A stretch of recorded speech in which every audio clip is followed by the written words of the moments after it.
Petrified Forests. Міне, біздің шығарылымыздың жеңімпазы. Бұл парк қарғыс атқан заттардың тұтас жиынтығына өзін айналдырған ерекше орын. Petrified Forest саяхатшыларды көптен бері қызықтырып келе жатқан жер. Онда тасқа айналған ежелгі ағаштар бар.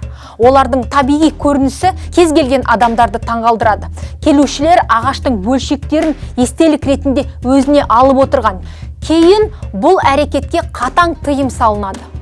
Бірақ адамдар бұған мән бермейді және тоқтамайды. 1930 жылдары осындай сувенир алған адамдардың бастарына сәтсіздік пен апатты жағдайлар көп болған ести бастайды. Қазір парк аймағында арнайы бұрыш бар. Онда келушілер бақытсыздыққа ұшырау, ажырасу, өлім жайлы өзінің оқиғаларын қалдырады. Барлығының ортақ себебі бар.